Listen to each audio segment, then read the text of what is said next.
This is question 4. Who would be the audience of your media product? Yeah, so like we said previously, we thought it would be a 15, and it's more of an unexpected thriller than a horror, which is why we probably lowered, we have a certificate of 15, because there's no gore or anything, but it's quite psychological, and we thought it might be quite disturbing for like younger people. Like I wouldn't have put it as a 12 or 12A, probably because they are young and like they're only just going into adolescence, so I think they'd still be too immature to deal with something. I also kind of think that the sort of people that would watch it are critics a lot of the time, because I'm the sort of person that would watch a film and analyse it more than like watch it for the enjoyment, if you know what I mean. Yeah. So I think it'd be quite... Especially since we've started doing media A level. Yeah. We sit there like watching all the little shots and going, oh, that's a pan. You have to be very analytical now. Yeah, but we said it would be like Fish Tank, which is also a 15.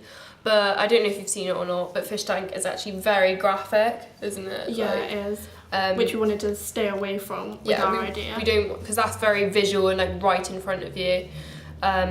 And like, yeah, it is disturbing, but it's right in front of you, and it's like everything is in front of camera rather than leaving you to like go away and think about little things that like haven't been mentioned and stuff. And like earlier when we said Notes on a Scandal, that's it's not gory and it's not too graphic, is it? Yeah. Like, which is a bit like ours, because even though you know what's happening on screen, you don't necessarily see it on screen. Yeah. Which is kind of what we wanted to do, like with our little subtle hints and the like quick scan of the email that she's typing. So our very specific target audience would be... Yeah, probably the upper end of teenagers, kind of like early 20s kind of thing, wouldn't it? What about like a wider audience? So it's just like our 15 rating. Anybody above the age of 15 might be interested in it. Yeah, like it won't just be 15-year-olds. Yeah. But we lowered that because we think like 16, 17-year-olds like our age or something, like we're like mature enough to... Well, considering we've watched the other films, then we were fine with those. Yeah. I think, you know, that kind of gives us the advantage of understanding what would be better for our age. Okay, pause. Question 5. How did you attract/address your audience?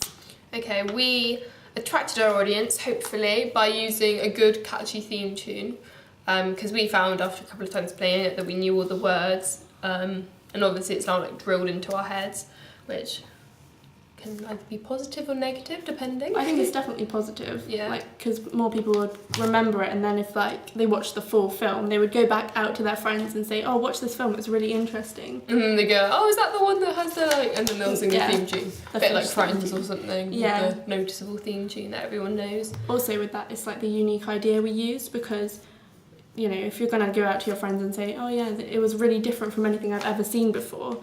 Yeah, like hopefully they'll go along and be like, oh, it was about a woman paedophile, and then their friends will be like, what? A woman paedophile? Like, yeah. And some of the like audience feedback we've had has been really positive, like with the different sort of things you did, like the interesting hand movements. Yeah, like the little fish and friends bit. Use of voice was quite interesting. Oh god, yeah.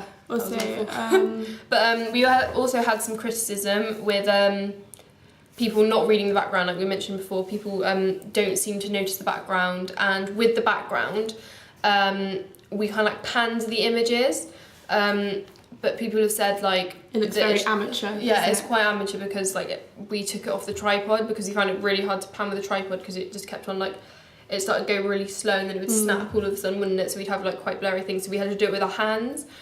And they said that just don't pan them, just like a still image would have been good. And then it's sometimes unclear, especially with the email kind of thing. A lot of our friends had to like pause it to read the email because we had like so many different shots layered on top of it, didn't we? Although with that, you know when you're watching some films and they have like a letter in their hand or something, they only snap onto it for like a second or something, so you can catch some words. But you always know how annoying that is. Yeah, you do know how annoying it is, but I think it's quite a nice idea so that people will go back and like check it again. Yeah, like people will be interested in it. Well, so we've got question 6. Yeah, question 6. What have you learnt about technologies from the process of constructing this product? Okay. We found, well, Hannah found, because she was the person in charge of camera work, that Zoom was quite difficult, didn't you? Yeah, definitely. It's so delicate with like the button itself. You have to be so careful with it, otherwise it will just go... It will go straight in and it will look really amateur, which is, obviously we're not going to be like professional kind of like Yeah. camera people. And similar with the pan as well, with the whole just yeah, being like so as we fast just said, and- it's really difficult on the tripod, and then you think, oh, we'll just do it with our hand, because like normally with the camera you just take it and it's fine, it normally comes out sharp. But of course with the video recording, like you get every little shake that you come across.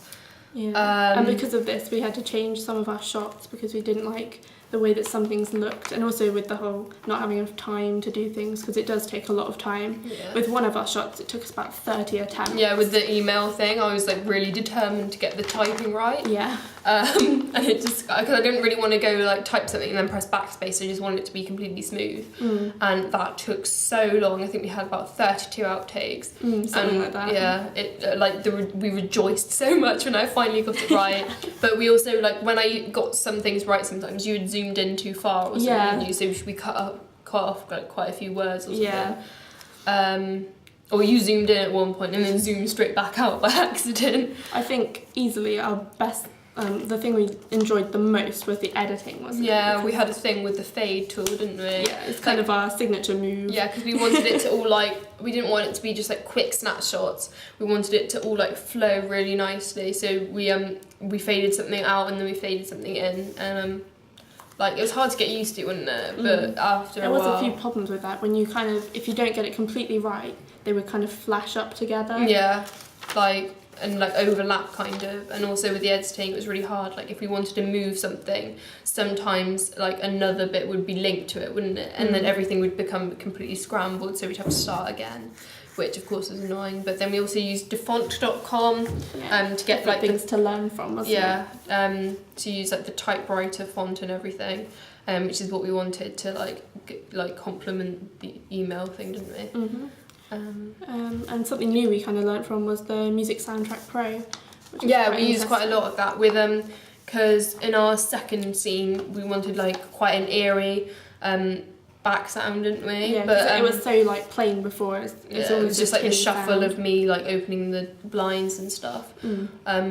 So we wanted something like eerie and quite creepy, like sinister, like most films have when it comes to a scene. But we were looking it up on the internet and YouTube and stuff like that, and we just couldn't find anything that fitted, could we? No, it took so long to decide. So we went on Soundtrack Pro and just like found a little clip that we wanted, and then made it loop. And we took two different little sequences, didn't we, and made them loop. So like an adjust of eerie music.